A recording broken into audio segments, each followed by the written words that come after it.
¿Qué tal amigas? ¿Qué tal amigos? Qué gusto saludarles nuevamente aquí en Análisis con su servidor Eduardo Andrade en el canal que tiene el mejor auditorio de YouTube.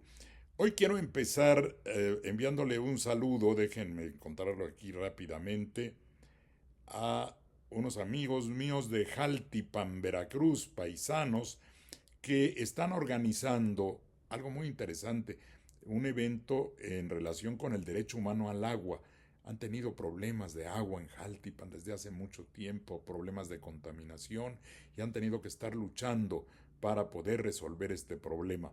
Y me invitaron, yo hubiera deseado, deseo ir, pero desgraciadamente no puedo. Pero les mando un saludo a Jazmín, a Eleazar, a Marcos, que están al pendiente de estas emisiones en análisis en YouTube, y por supuesto al doctor Liber Sosa, que participa también en estas tareas. Estamos haciendo un trabajo conjunto en el Colegio de Veracruz con la doctora Elsa Antonia, que también creo que va a estar en Jaltipan, así es que un saludo muy cordial, muy afectuoso. Ahora quisiera tocar de manera rápida y todavía provisional un tema que me preocupó mucho, que se trató el día de hoy en la Suprema Corte de Justicia de la Nación. Lo alcancé a ver al final de la sesión del Pleno.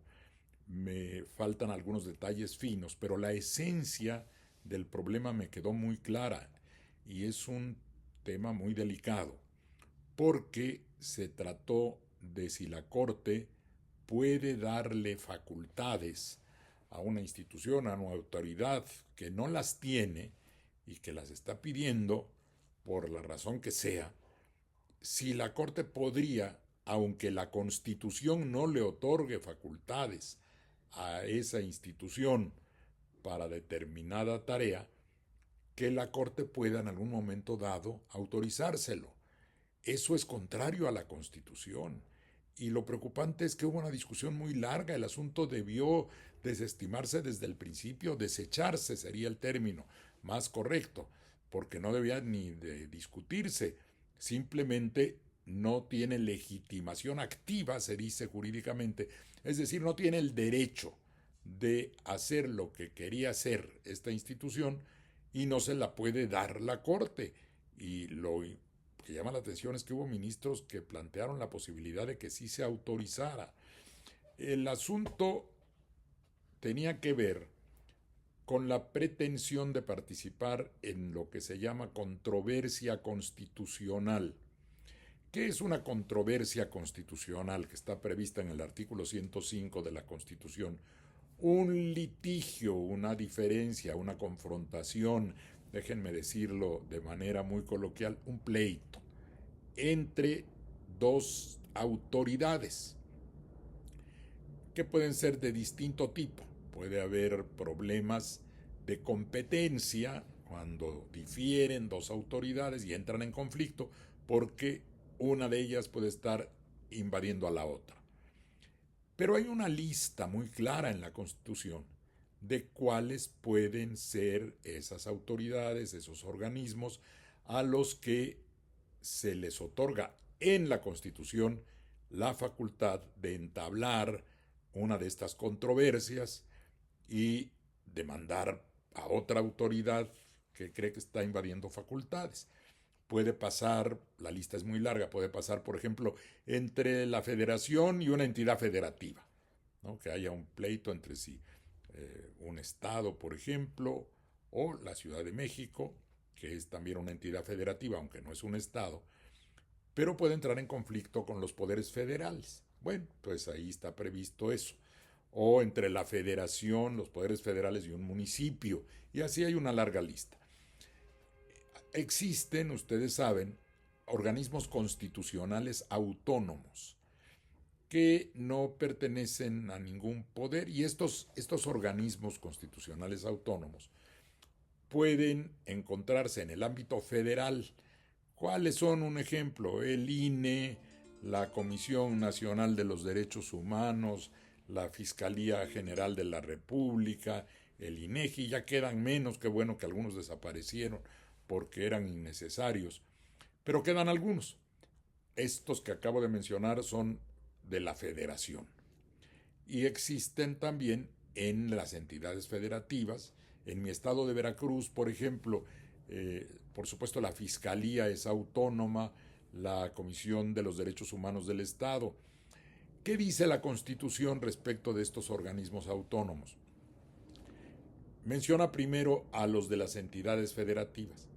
Si dos organismos de adentro de una entidad federativa chocan entre sí, tienen problemas, la Fiscalía contra la Comisión de los Derechos Humanos del Estado del que se trate, por ejemplo, esos están permitidos que tengan, a ellos se les permite tener un conflicto de este tipo y lo resolverá la Suprema Corte. O bien puede ser un conflicto entre uno de esos organismos autónomos que están en una entidad federativa y los poderes de la entidad federativa, no los federales.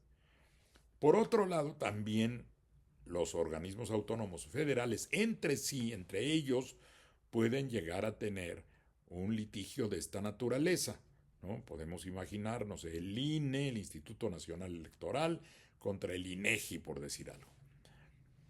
O uno de estos organismos autónomos federales con los poderes federales. Pero en el caso que les comento, el INE pretende que por tener algunas facultades de fiscalización, que sí las tiene, y que cree que estas fueron invadidas por la decisión tomada por el Congreso de un Estado de la República, quiere demandar a ese Estado. Y esa previsión no existe en la Constitución. No puede un organismo autónomo federal entrar a una controversia con un Estado de la República, con un Congreso o con el Congreso de la Ciudad de México. Eso no está previsto en la Constitución. Y si la Suprema Corte tiene la tentación de otorgar una facultad a un órgano que no la tiene, entonces se está acercando a lo que pasaba con la Suprema Corte anterior. Y ese fue el motivo que llevó a la reforma judicial, a la elección de las ministras y los ministros y de los demás miembros del Poder Judicial, pero precisamente el intento de rebasar sus facultades, de hacer lo que no le toca, de querer que la Constitución se modificara a voluntad de los ministros o ministras que estaban. El caso de la prisión preventiva oficiosa, por ejemplo, bueno, trataron de dejar sin efecto, de inaplicar un artículo de la Constitución, el artículo 19, que se refiere a la prisión preventiva oficiosa. Y ese artículo, pues mientras esté ahí, esa institución se tiene que respetar, se tiene que cumplir. La Suprema Corte no puede rebasar al poder constituyente permanente, que es el que establece los términos de la Constitución, porque entonces desvía su función, deja de ser garante de la Constitución y se convierte realmente en una institución que puede poner en peligro toda la seguridad jurídica. Si la Corte decidiera que a su voluntad puede darle facultades a cualquier órgano, a cualquier autoridad o institución que no las tenga en la Constitución, pues ¿quién nos dice que se va a querer luego dar facultades que no tiene? Y fue precisamente lo que generó el conflicto con la Suprema Corte anterior, que incluso trató de dejar sin efecto también la reforma constitucional en materia judicial.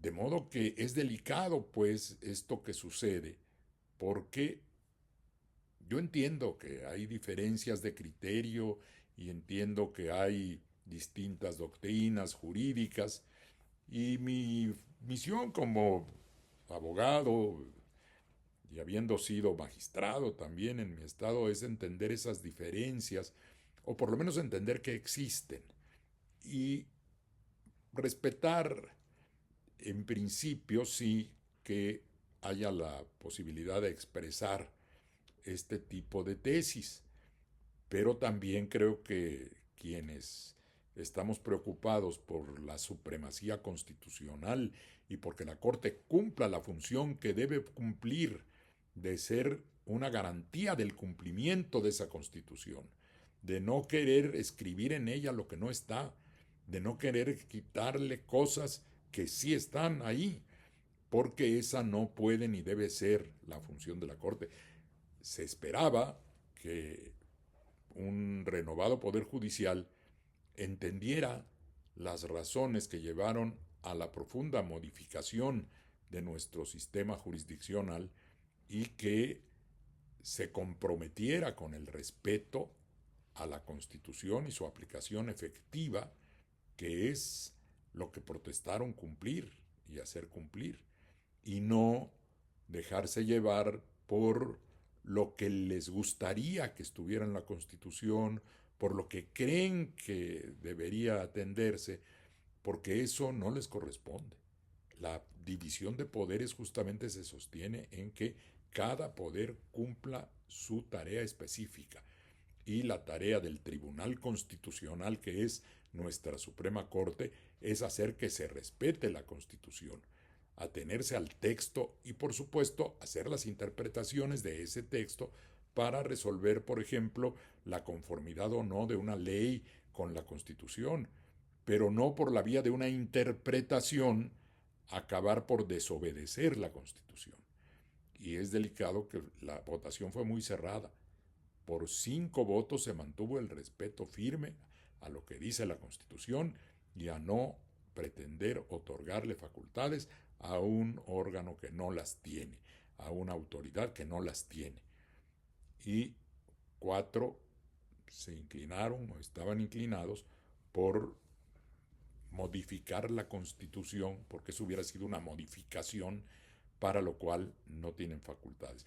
Hay que estar muy atentos a lo que está ocurriendo para saber qué grado de certeza nos puede dar la Suprema Corte en cuanto al cumplimiento estricto de nuestra Constitución.